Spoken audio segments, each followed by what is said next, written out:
minum air kencing. Kenapa? Anda tidak usah bingung. Itu ada di hadis Nggak, kami. yang saya tanya, benar atau tidak Muhammad nyuruh minum air kencing? Assalamualaikum warahmatullahi wabarakatuh.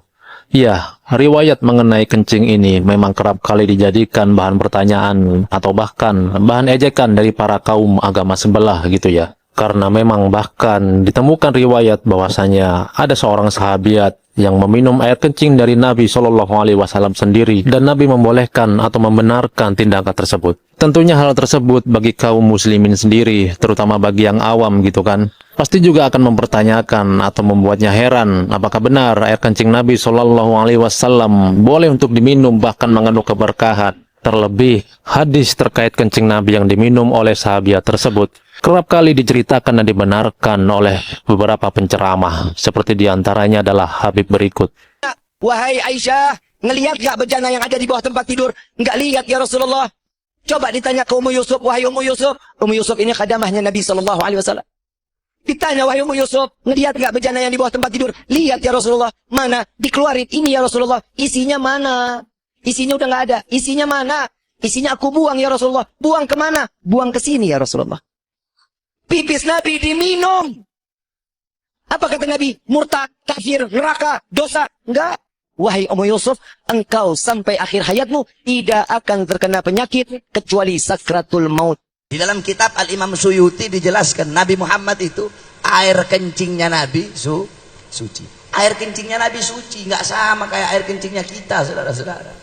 Bahkan dengan dasar hadis kencing Nabi yang diminum oleh sahabat tersebut, beberapa ada yang berpendapat bahwasanya kencing Nabi itu adalah suci, bahkan mengandung keberkahan. Ya, jika memang sesuatu itu ada dalilnya, kita selaku muslim yang beriman tentu akan membenarkan dan menerimanya. Namun juga tidak berhenti di situ, karena juga penting kita untuk mengetahui apakah dalil tersebut bisa diterima ataukah tidak, apakah dalil tersebut sahih ataukah dhaif ataukah bagaimana. Apalagi terkait dengan hadis kencing Nabi ini, jika kita melihat kajian-kajian fikih pada bab toharoh atau bab bersuci, kita temukan bahwasanya Nabi selalu bersuci setelah buang air kecil ataupun buang air besar. Jadi jika memang air kencing Nabi itu sudah suci, maka untuk apa Nabi bersuci kembali setelah ia buang air kecil? Dan tentunya ini menjadi kejanggalan tersendiri gitu ya. Nah teman-teman sekalian, di sini ada penjelasan terkait dengan hadis kencing Nabi yang diminum oleh sahabat tadi gitu ya. Penjelasan ini bagus dan detail. Dari penjelasan itu kita tahu bahwasanya hadis tersebut derajatnya adalah dhaif atau lemah. Karena dalam hadis tersebut ada salah seorang perawi yang tidak dikenal, juga ada salah seorang perawi yang terputus terhadap perawi sebelumnya. Jadi ada salah seorang perawi yang merawikan dari perawi sebelumnya, di mana mereka ini tidak pernah bertemu. Jadi bagaimana bisa seorang yang tidak pernah bertemu mengkonfirmasi sebuah kejadian atau sebuah kabar? Nah, teman-teman sekalian, berikut penjelasannya. Ada sebuah video yang beredar dan cukup viral. Di dalamnya ada seorang tokoh agama dengan cukup tegas menyatakan bahwa air seni Nabi atau air kencing beliau adalah suci, tidak sama dengan air kencing manusia pada umumnya. Benarkah demikian? Nah, bagaimana tinjauan para ulama mengenai hadis ini? Mereka mengatakan isnadul hadithi dhaifun. Sanad hadis ini dhaif, lemah. Kenapa? Ada dua alasan. Yang pertama, adanya al-inqita', keterputusan antara Nubaih al-Anazi dengan Ummu Aiman, tidak pernah berjumpa. Alasan yang kedua adalah Abu Malik An-Nakhai yang namanya adalah Abdul Malik ibn Husain disepakati kelemahannya oleh para ulama. Di antaranya Al-Imam An-Nasai mengatakan matruk. Dia adalah perawi yang ditinggalkan, tidak dipakai hadisnya.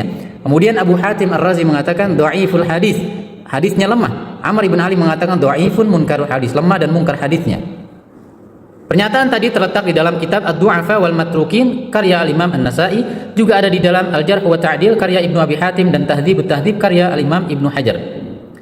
Al-Hafidz Ibnu Hajar mengatakan Abu Malik dhaifun wa Nubaih lam yalhaq Umma Aiman. Abu Malik itu dhaif, sedangkan Nubaih tidak pernah berjumpa dengan Ummu Aiman. Di dalam At-Talkhis Al-Habir fi Takhrij Al-Ahadits Ar-Rafi'i Al-Kabir, jilid ke-1 halaman 171. Ada jalur lain, Abu Malik meriwayatkan hadis tersebut dari jalur Ya'la ibn Atha, dari Walid ibn Abdurrahman, dari Ummu Aiman. Namun juga dikomentari oleh Al-Imam Ad-Darqutni di dalam Al-Ilal Al-Mutanahiyah, bahwasanya Abu Malik dhaifun walittirafihi min jihatihi. Abu Malik ini adalah lemah dan tidak stabil periwayatannya. Lalu hadis yang kedua dikenal dengan hadis Barokah Ummi Yusuf. Hadis ini diriwayatkan oleh Al-Imam Al-Baihaqi di dalam As-Sunan Al-Kubra jilid ke-7 halaman 67 dan Al-Imam At-Tabarani di dalam Al-Mu'jamul Kabir jilid ke-24 halaman 189. Wa huwa haditsun dha'ifun li jahalati Hukaimah bintu Umaymah. Hadis ini adalah hadis yang lemah karena tidak dikenalnya Hukaimah bintu Umaymah, salah satu perawi di mata rantai para perawi hadis tersebut.